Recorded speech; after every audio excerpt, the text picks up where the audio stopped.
You were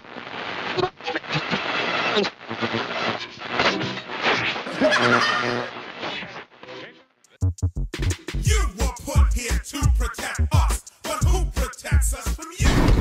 Welcome to This Youth Generation. My name is Deon Price, and we are very fortunate to be in the presence of Fairfield's finest. We're here to have a very meaningful conversation with Fairfield's Chief of Police and incoming Chief of Police. Very fortunate to be in the presence. I'll let them introduce themselves. And to my left here is Walt Tibbett, Chief of Police. And I'm Joe Elio. I'm a police captain. all right. And on behalf of This Youth Generation and Mr. Mike Johnson personally, who's my colleague who works with us, wanted to thank you all for giving us the opportunity and the resources to help improve the quality of life of young people in this city. So we appreciate the resources there. And we thought that it would be relevant with a very meaningful conversation about what's going on with the relationships between law enforcement right now all over this country. And no doubt Fairfield is not immune to this. So we got an opportunity to get some very meaningful questions from members of the community. And we appreciate you all for being able to allow us to present these and address them. So with no further ado, I'll just go ahead and start. Some of the questions are at random, and I'll leave you the information. One of the first questions that came up during the recent controversy was this. This question comes from Mr. Mike Johnson. He says, with the current state of public perception of police interaction with specifically young black males, what do you think can be effective to create change? And that question comes from Mr. Mike Johnson.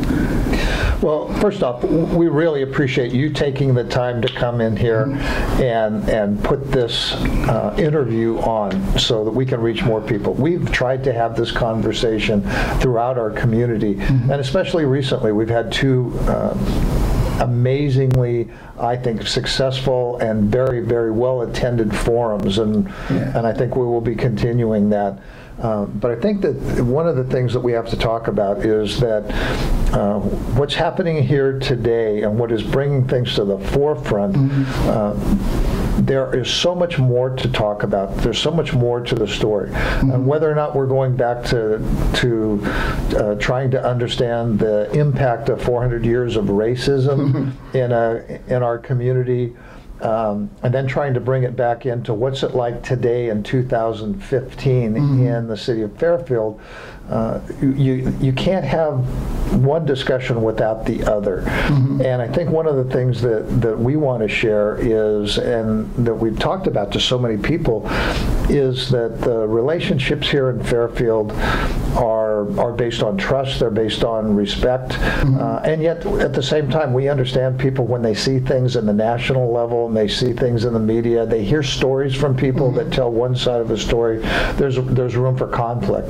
So the way that we fix that, the way that we make it better here, is by having these kinds of conversations. It's by making ourselves available to other groups, and it's not just for me as a chief of police or Joe as the future chief of police, but it's making these relationships at the line level with all our folks. And that's what we're trying to do in so many ways, and I think we'll be able to talk about that. And that's very rare in my experience, making yourself, and you've been so accessible and so transparent, and I think that's part of the issues that create that stigma and that tension between the communities and the law enforcement, because there's this stigma and there's this hidden wall. But you guys have released that, and at least here, and maybe that can be modeled.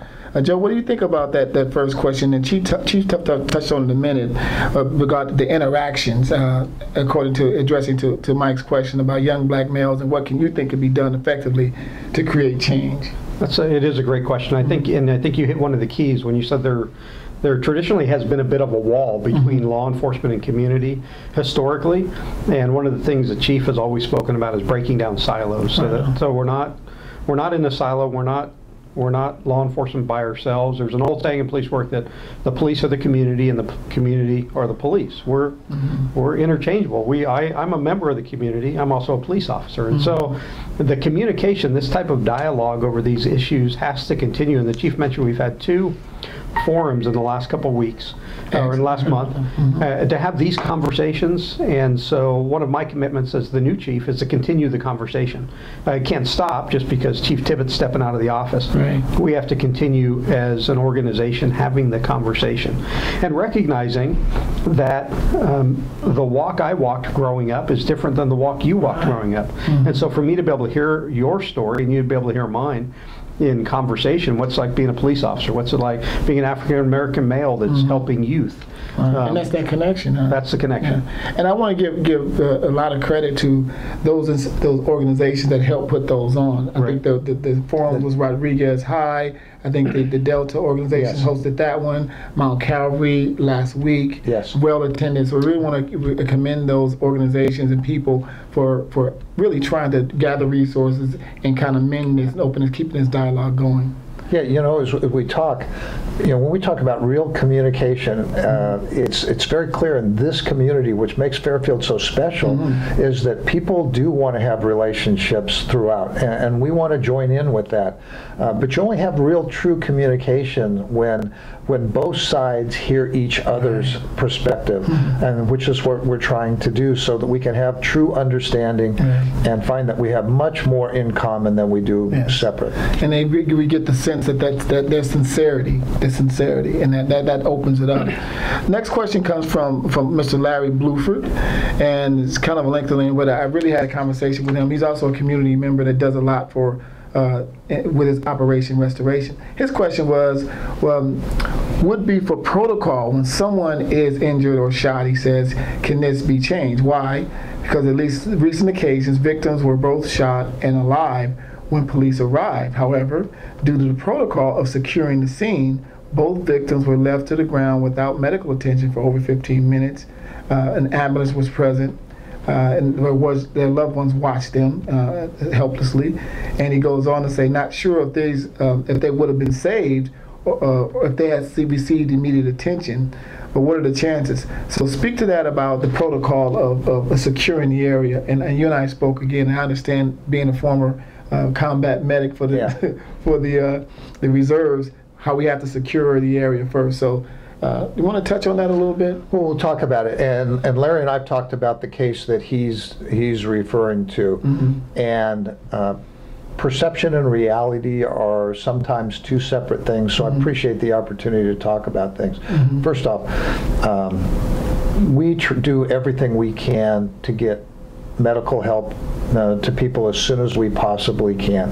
And in cases of shootings and potentially people with weapons around, we have to be concerned with everyone's safety.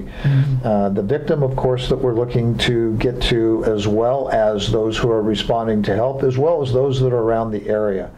And if we were to have a circumstance where there are individuals where there may be alcohol, other drugs, other weapons around, we have to secure things. Also, another piece that comes up is when someone is waiting for help and they're witnessing something, time slows down. And so what seems to be 15 minutes in reality is probably much less. And in the case that Larry's talking about, it was much less. Would we like to get somebody there immediately, right on the spot, and not have to stage someone? We would have, and in many cases we do. And we're talking about a specific case here where the perception of some is that the timeline created a delay that changed the outcome of the case. It's really not true in this case. And I won't get into too many specifics, but the physical evidence shows that that individual was not alive at the time. Gotcha. So but the protocol is just to be clear, that there is a protocol that when there's a violent act, the first order of business is secure the scene first. What is that the protocol, regardless of what the victim is experiencing at the time? First order of business, security scene. Is that? We're going to secure the area to allow people to come in, and in the vast majority of cases, people are saved, and we can't lose sight of that. That in the vast majority of the time, the reason people are alive is because we do follow these protocols. They work, and they actually save lives. Now, sometimes when someone is potentially injured and is potentially dead at the scene, it is very, very difficult for us and difficult for those around the scene when we have to secure a location and leave the person's body at the scene. And there's no easy way to talk about that. But if we're ever going to be able to investigate the case and determine all the physical evidence we possibly can, we have to do that. And it's very traumatic for families. I can imagine. We try to spend the time with the family to help them understand that, and yet oftentimes there are hard feelings because of that. We understand it, but it is the only way that we can make sure that we do everything we can to try to bring the person to justice, to try to bring the kind of closure that people would want to that, and try to resolve the situation. I can imagine. Yeah, that's very difficult. And then we talked before, I experienced being doing a ride-along as an EMT, when experiencing that on the other side, when there was a shooting victim and we couldn't even get out of the van. We could not, because we have to make sure that that under the nature of the crime, that the scene was fulfilled. Because obviously someone in that case was trying to hurt someone. So if we were helping them, if maybe they were still around trying to finish the job. Right. So they explained this to me as a young medic. You cannot get out of this truck until the scene is secure. So I understand that as well. And it's probably valid. The chief made a comment about we save more. I don't know what the number is, but I would guess it's at least one homicide victim and 100 that are saved for the one who perishes. I mean, that we get there in enough time to provide medical aid. I don't know the actual numbers, but most likely it's higher than that, because medical services are good. The firefighters and paramedics are phenomenal in this day and age, and so we get on scene in most cases rather quickly because of the family's pain, and we have great empathy for it. I mean, it's something we can't fix, and we know it. So we try to do everything we can to support them, but we expect people will be disappointed in how long it takes to provide aid, and also how long it takes once someone is deceased to remove them from the scene. I mean, it's just, we recognize that that type of pain is unique to the death. We can't. And when we're talking about an issue like this, we have to talk about the circumstances, so that we've got to stop people from trying to resolve their own conflicts with weapons.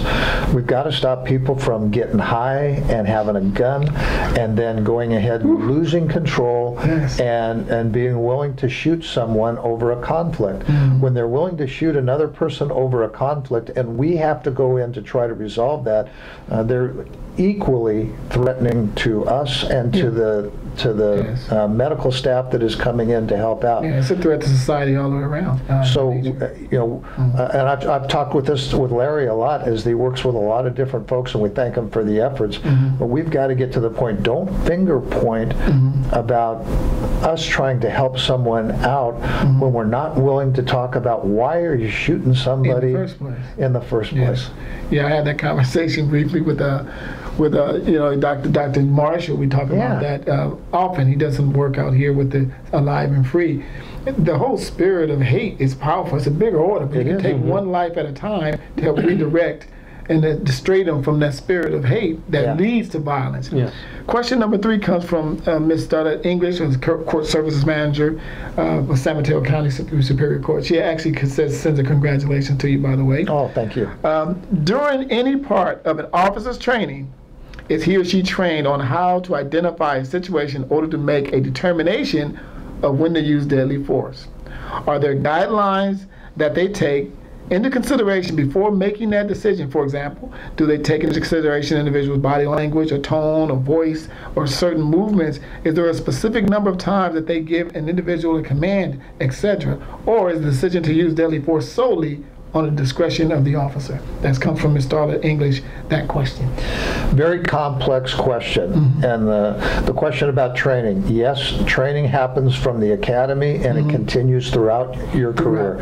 For over 40 years of my career, I, like every other officer, goes through training on shoot and don't shoot scenarios, options that we have to us.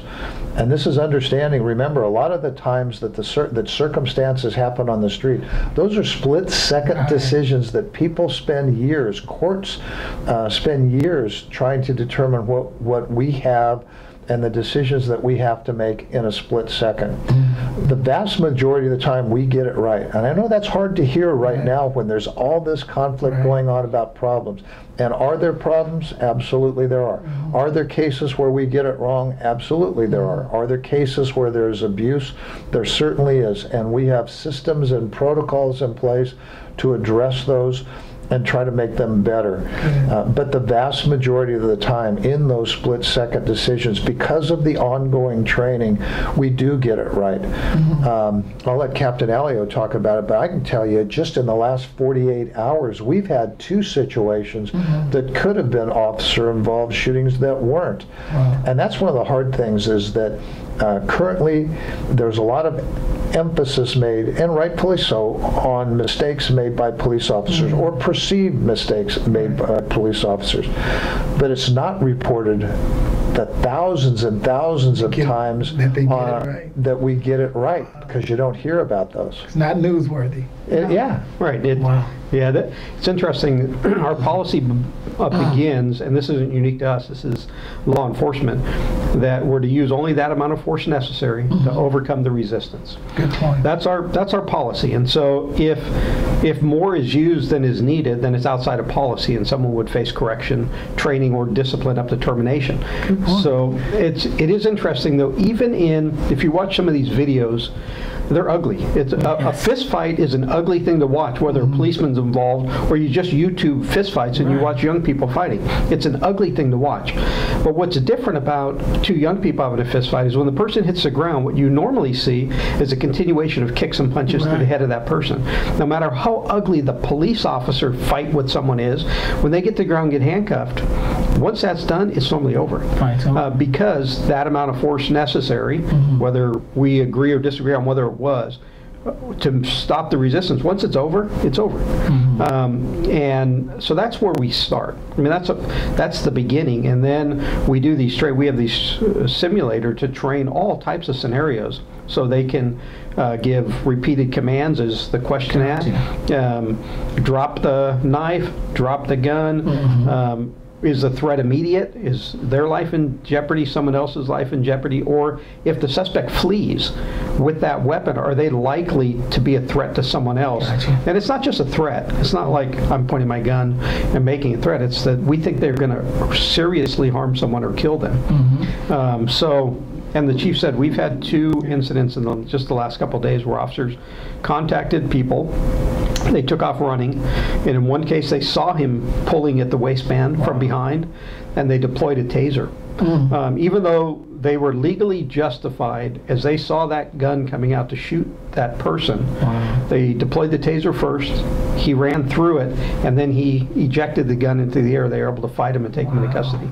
It's good to know. Not uncommon. And that was that follow-up, is the progressive discipline, progressive track of discipline, for example, verbal, restraint, taser, gun. And you just gave an example. And it's not a ladder in which you necessarily have to go up every rung. Because it would be silly if someone was shooting at you to require the officer to, spray some pepper spray at them, and that didn't work, then pull out their baton and then pull out the taser, right? So if the train's coming at you, you should step off the track. And so that's how it works with. Good point. And one of the things that happens that is not talked about a lot is that we critique and review things ad nauseum. We really go in. When you say depth. we, we're referring to society? Members of the police department. The police leadership of this department and most departments really look at what happens. We do not look to cover things up. Nobody is more critical of what we do than us ourselves, because we know we need to get it right. And the only way we do that is if we're open. We have robust conversations. We adjust training. We look at systematic issues. We look at individual issues. Whatever the appropriate approach is, we look at it as closely as we can, because we do strive to get it right every time.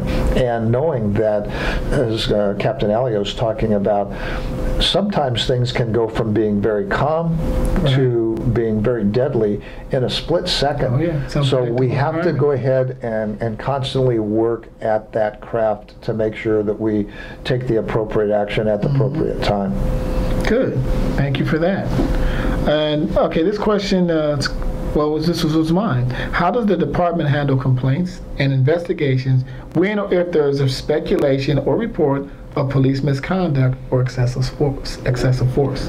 Great question, and we try to get this word out as much as we possibly can. We take issues of conduct of our officers very seriously, and it is much better for us to be able to respond as timely as possible when someone thinks that they've been treated inappropriately.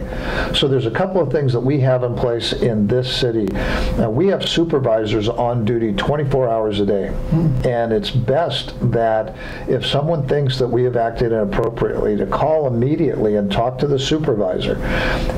Many times we can resolve the situation right away. If it's educational or if there's a conduct issue where the supervisor can get involved really quickly, determine if there's other witnesses and if there's something we have to fix to try to make that happen right away. In addition to supervisors, we have command officers, lieutenants that are on duty about 20 hours a day, that if you can't get a hold of a supervisor or if you're unhappy with the supervisor's response to things, you can move further up the chain. In addition to that, we have an internal affairs office that investigates cases that you can contact us either on the website or contact our office to also make a complaint, make arrangements to get the information on giving us what the allegation is and for us to investigate it. So we try to get those as well, and we will follow up with those cases. Sometimes the issue that is at hand might be a rude conduct case. It might be a policy issue that people don't understand. It might be something where you're questioning an officer's actions, could be use of force, could be something very, very serious. The sooner we can know about it, the sooner we can investigate it and take the appropriate action. The majority of the time as we do this, the more timely we are as we get that, the more clear it becomes to us for the action that we can take. And then we go ahead and follow through with that and try to make the corrective action. And we try to keep the community aware and the person who's made a complaint aware of what we did, how we handled it, and what we go from there. And that's unique, because in most cases, if there's in any organization, any internal disciplinary action, the outside person never knows anything about it. And that's where the transparency comes on. Then the perception is, well, nothing was done about it. But we don't know because we don't have access to your personnel decisions. Yeah, by law, there's only certain things I can tell you, but I'll tell you if the allegation was founded or not, and I'll tell you that corrective action took place. The law precludes me from saying certain specifics about it, but we try to get back to people and let them know what we've done and where it happens.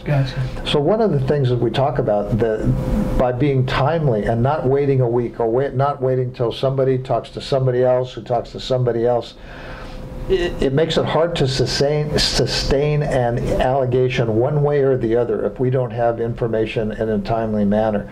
If we can get it right away, it makes it easier for me to prove what really happened, or is it Deon said one thing, Joe said something else, and how do I determine which is an accurate accounting of what happened? So that's where we want to encourage people to use that process. Call a sergeant right away and get an answer of what's happening, or tell us what you saw, and then we can go ahead and go from there to resolve it. And that's a good point. I just want to clarify, because this is going to be very practical information. And we teach classes on how to respond to authority, particularly in police officers. You said the supervisor. Is that entitled the officer of the day? Is that the sergeant what is that title? How would a person here at the police department, it really doesn't matter what you call them. When you call the dispatch, I know they'll know if you're asked for the supervisor or the sergeant or the officer of the day. They know all the terms. Here we call them sergeants. Okay.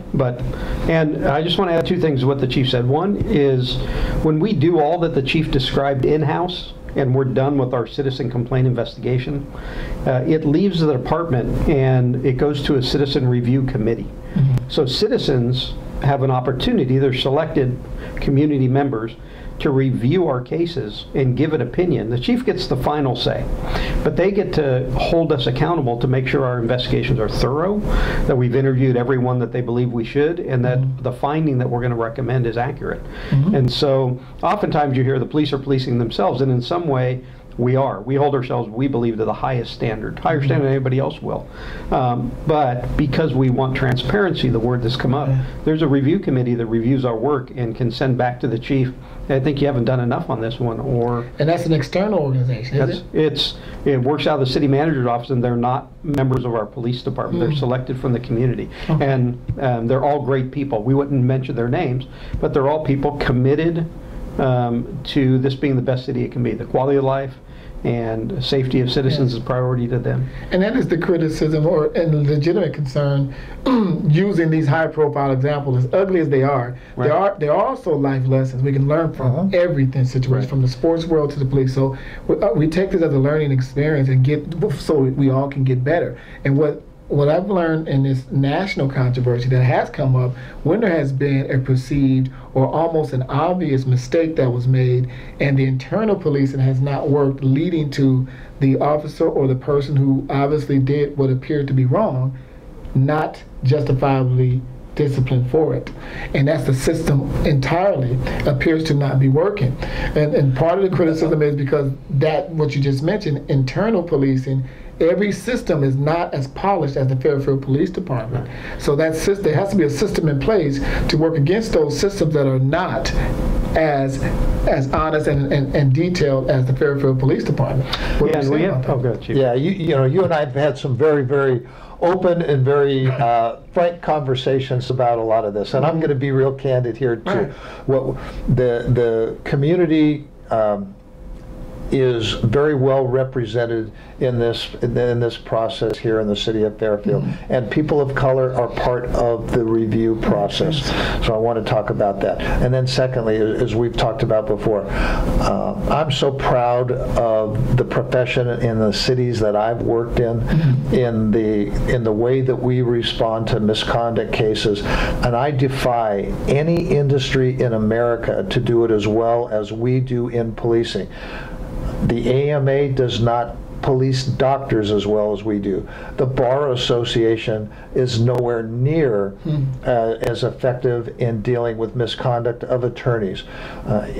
In any avenue of the public sector and of the private sector, they can't hold a candle to our internal scrutiny. And those who continue to put the word out that you can't trust the police to police themselves do not know what happens in most of these cities and the way we, the clarity, the depth of investigations that we do. And I stand by that, and I would, and I'll share that. I'll sing it to the mountaintops as long as I can. And just for the point, for the viewers, we're talking how many years of experience in various departments throughout California? And we're going to hear, I'm going to go through this again. Over 42 years of doing this job throughout the Bay Area here, and I'm just proud of the way that we handle misconduct. It's valid right there. And we do weed out those. First off, our screening process is so in-depth. Our training process is so in-depth that it's rare someone can survive a career if they are treating people poorly. Occasionally it does happen. And those individuals usually identify themselves and eventually are separated from service. That's good to know. I always say, when the conversation is going on, I always say, have you ever Googled, now that we have computers, police officer arrested? They're like, no, that police officers don't get arrested. I go Google it. And then decide how long you want to spend. An hour, a day, a month, a year, reading the articles of police officers arrested every day all around this country. Wow. I mean, it's not just, you know, the 56,000 officers got feloniously assaulted last year. You know, that's a lot of guys getting beat up on the street. It's not just that happens. So we don't walk into every conversation going, oh, it's tough. You know, we have more guys killed by guns this year, more guys assaulted. We also arrest our own. We arrest our own. So it's, when we started, we said, hey, we have to communicate. We have to have this dialogue has to go. It's got to be more than, hey, I watched something on the other side of the country, I know bits and pieces of it, and it seems wrong to me. It can't be right. Well, okay. I don't know it all, you don't know it all, Chief doesn't know it all. But what we do know is, every day there's an officer arrested and booked into jail somewhere, because we do police our own. And if you knew some of the things people were terminated for, that if we could open the personnel files and say, look at what, you'd go, they got fired for that? Nobody gets fired for that. Well, you do in law enforcement. And the last point I'll make on it is, we talked about citizen complaints, but we have a similar number of internal affairs complaints that we investigate every year, and those are generated by us. They're internally generated. So it's an officer seeing an officer doing something wrong. Wow. It's an officer or a supervisor hearing something reported where somebody doesn't come in to file a complaint, and we investigate it ourselves. And is that anonymous, or is it? No, you have to speak up, and we'll hear the chief will get a call about something, and he'll go, do you get a complaint packet? No. We'll go find the person, we'll go, hey, chief gets a call that so-and-so was treated poorly. This happened here, and this was a situation. Chief will go, that concerns me. He'll ask me, I go, I haven't seen it. He'll go to support services, the internal affairs division, so do you get a complaint? No.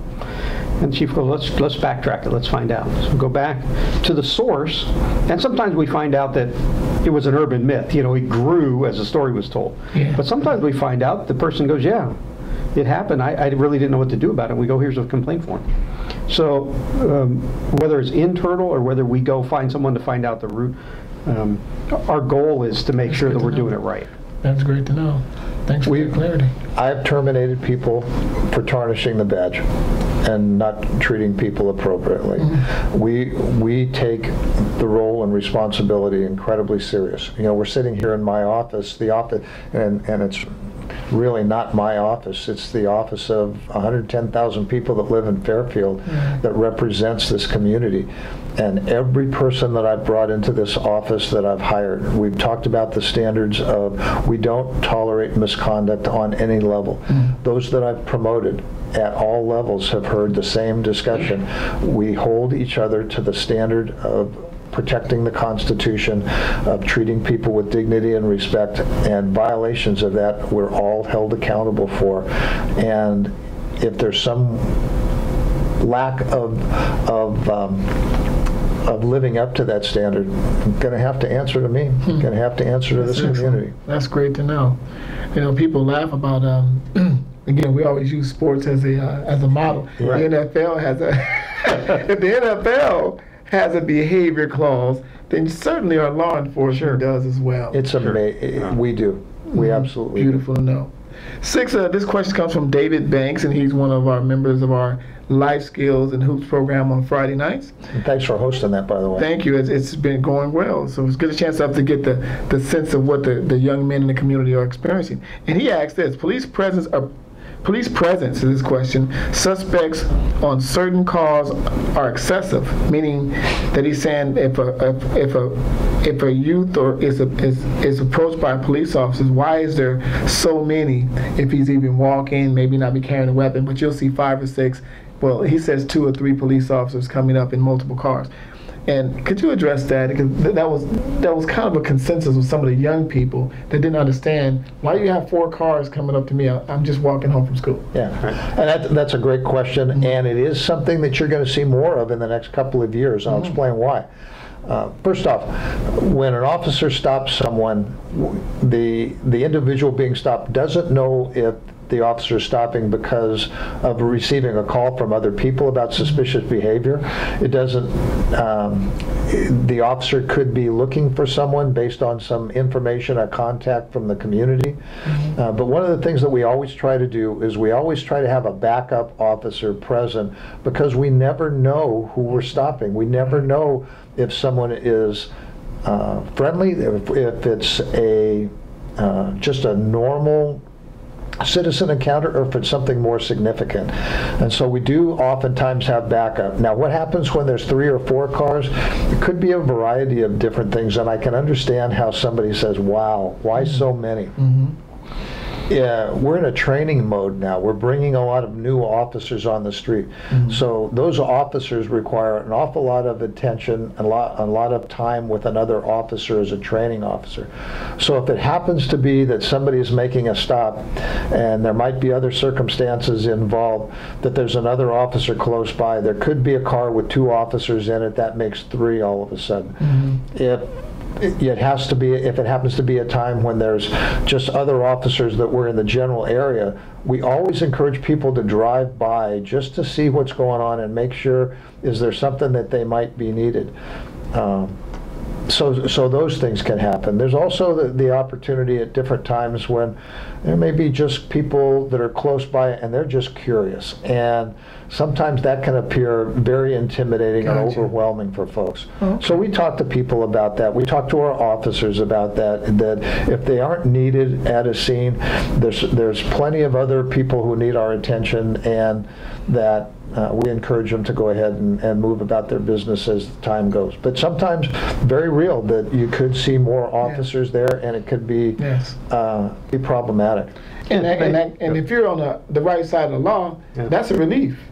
It should be a relief to see that. If I know I'm not doing anything wrong, I love police presence, you know, but some people, if they have different intentions, now you're threatened by it because, okay, what am I doing wrong? Well, if you're not doing anything wrong, you shouldn't be intimidated by the presence of police officers. You know, every once in a while, though, we hear from folks who aren't criminals that this question, and because the chief used the word intimidating, our guys in general don't feel like they're intimidating.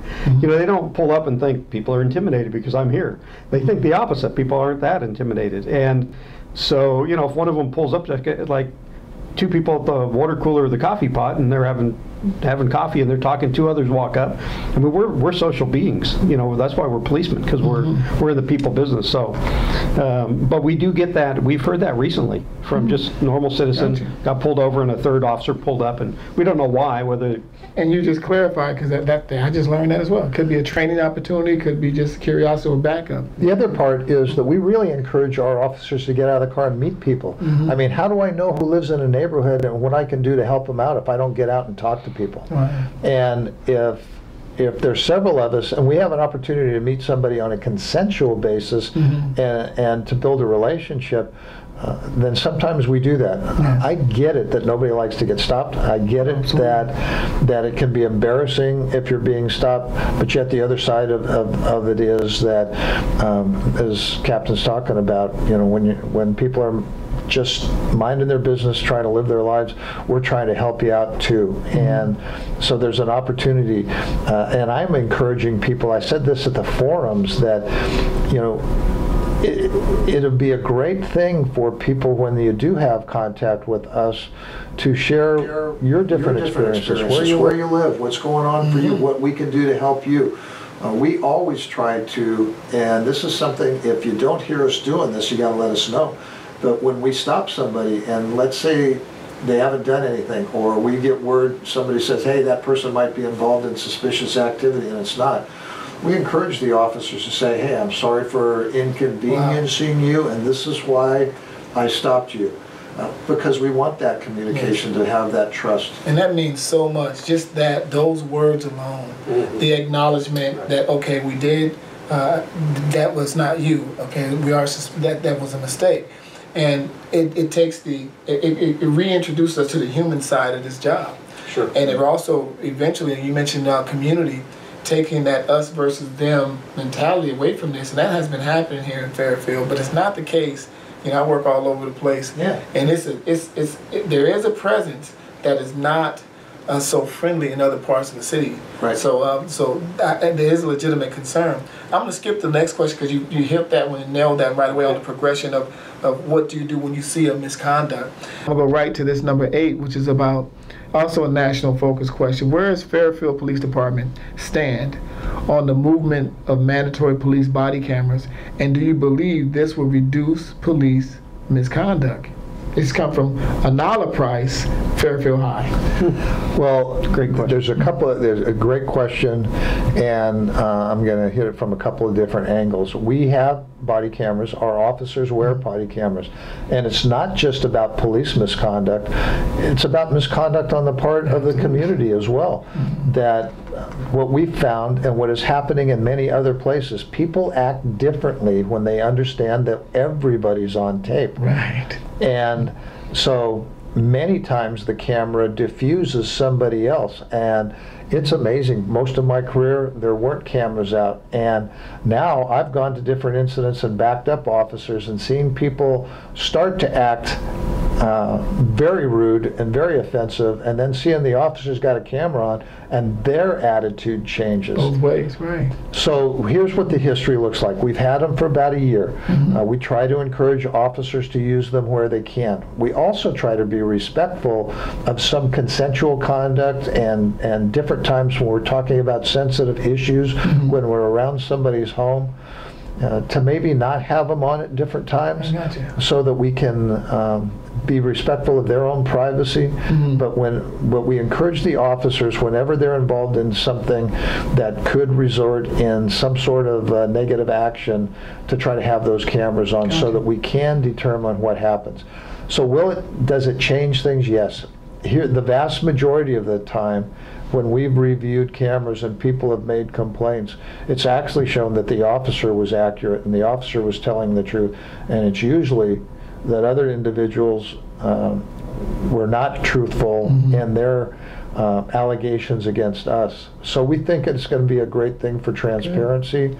We think it's going to be something that's going to improve things and showing that we have nothing to hide. But yet at the same time, it is not the be-all and end-all. Right. Putting cameras on police officers is not going to change human behavior.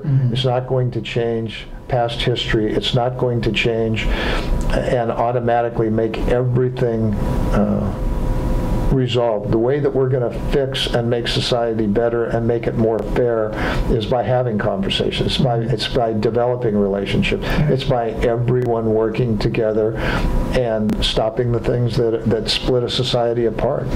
Thank you for that. And Do you want to add anything on that? No, and you great. mentioned you encourage them. Does that mean that it's not a mandatory thing? The officer can use it at their discretion? Yes. Now it's certain. Yeah, go ahead. Well, I helped to write the policy, and I was part of the discussion with other police commanders from around the country on this issue. And that's the issue. Is it a shall? Should it be on every second of the day? Or is it a should? Should it be strongly encouraged? And because the word should doesn't mean if you feel like it, right? It means the expectation is you will. And so as the chief said, there's a listing of types of things that would occur, like you're going to make a traffic stop, you're going to make a contact with a citizen that might lead to a detention, there could be an act of having to make an arrest. And these things where we think, as the chief said, a negative contact, that should be a natural reaction. The fear of shall is, first, it's on all the time.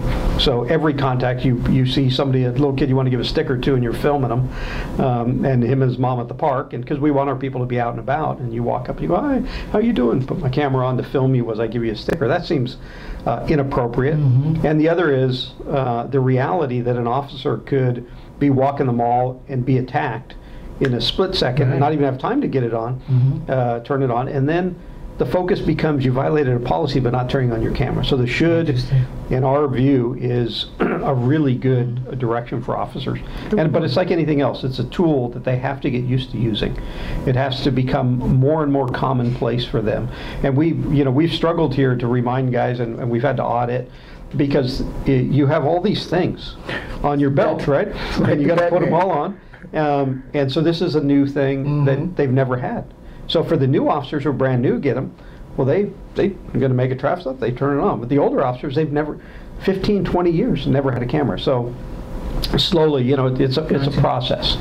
And there's a couple other people. The reality is there's only about 3 or 4 hours of battery life available. About that. And we're on the street for 12 hours, so we couldn't just leave them on all the time. And then secondly, do you really want to work at a job where you're sitting or you're driving and you're maybe humming to a tune or something? You're always on It makes for funny radio. Facebook, social media. It does make it for some interesting social media. And that's so.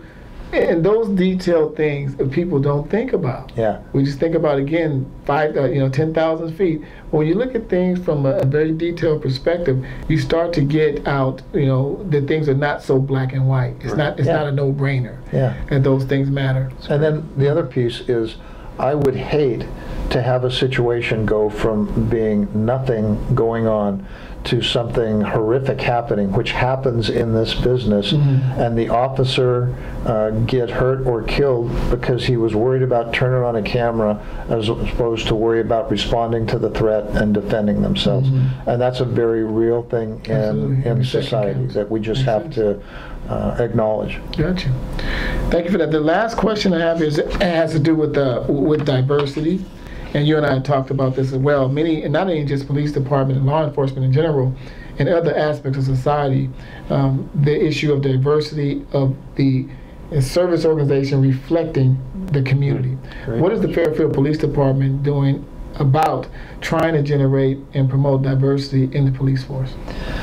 We're doing a lot, and this conversation, I hope, will be a genesis of somebody watching this that maybe thought, I don't want to be involved in policing, that maybe he's going to think second about it. And I'll look right at the camera and say, we need good men and women of all ethnicities that are willing to stand up like the rest of us do and swear an oath to protect and defend the Constitution and protect our community.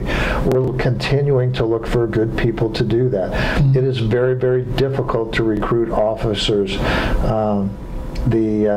The standards, the ability to process the information that we do, very few people in society can do this. We know that there are others out there that want to do this and that can do this, and we continue to work there. So what are we doing? We continue to recruit. Of the 30 officers that I've hired in 4.5 years, 15 are women and minority group members. So we continue that. Are we there? No, we're not. We helped start the Public Safety Academy with Fairfield Sassoon Unified School District to grab a bunch of young people from Fairfield to try to grow our own future generations of officers. That's very reflective of the makeup of this community. And that's a long-term approach that as those young people grow, that they will come back and want to go ahead and serve this community in roles as police officers. We continue to open our doors to churches, to any other group we can, to try to meet with young people, to get them to make decisions to try to get involved in this profession. And we will continue to do that. Do we have a long way to go? We do. And another piece, though, that I want to make sure that we say loud and clear. I'm so proud of the men and women that I've served with over my career, that regardless of what we look like, we don't ask questions when we go into someone's neighborhood. We don't ask questions as what somebody looked like when we put our lives on the line to defend them. And we do that every day and every night. We try to treat people with dignity. It is the exception, not the rule, that is creating a lot of this dialogue. And we're hopeful that out of a very appropriate use of this time to talk about the state of relations in America, that we find other men and women that are going to get involved in this profession. And Fairfield is ready and willing and waiting to meet those individuals and have them join us to serve this community. Yeah, and it's interesting. You know, one of the things I find somewhat heartbreaking is that it's not just police work. It's just not the fire department. It's not just the banking industry and the medical industry and the law industry and the truck driving industry and the park maintenance industry. But we're having a hard time having young men of color in each of these spots. And so to me, that's why this conversation has to become broader. We have to get to the systemic issue in society that's causing all these groups. I remember talking to a group of pastors one day, and this was the topic. And they said, Joe, you guys got to do more. And I go, I know we do. I agree 100%. I go, let me ask you, how many African-American young men, 18 to 25, 30, are in church with you on Sunday morning? They're like, almost none.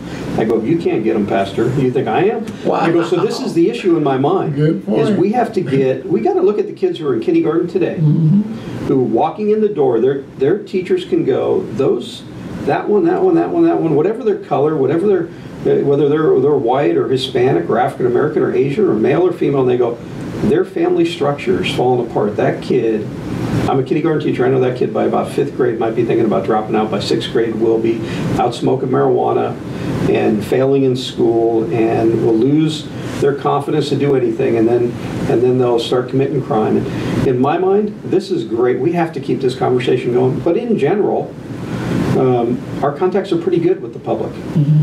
There's a deeper systemic problem that if we can all learn to, as you said, it's not so black and white. There's two sides to every story. Let's talk through it. Maybe we can start working on those kindergartners. Absolutely. You know, because that's really, if we do that, we'll have plenty of African American young men being policemen in 10 years from now. You know, and that's my hope. And that's a beautiful segue, because it's indicative of our society as a whole. And these problems are not isolated to police department; they're all over our society.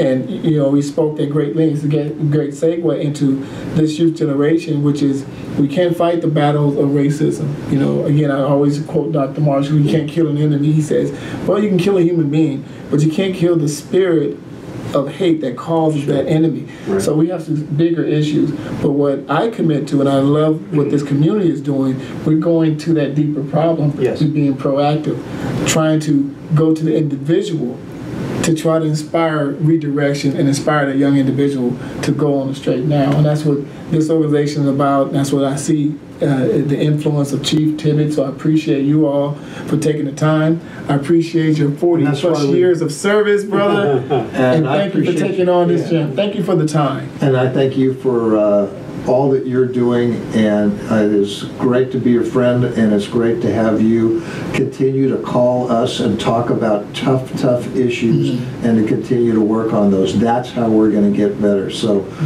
we'll keep that going, and if anybody has any concerns about anything that we've shared in this program, I'd encourage them to call us and invite us out. Let us have some more conversation. There it is. On behalf of this youth generation, thank you very much. Looking to improve the quality of life for young people. On behalf of the Fairfield Police Department, thank you for watching, and let's continue the conversation. All right. You were put here to protect us, but who protects us from you? Every time you say that's illegal doesn't mean that that's true. Your authorities never question. No one questions you.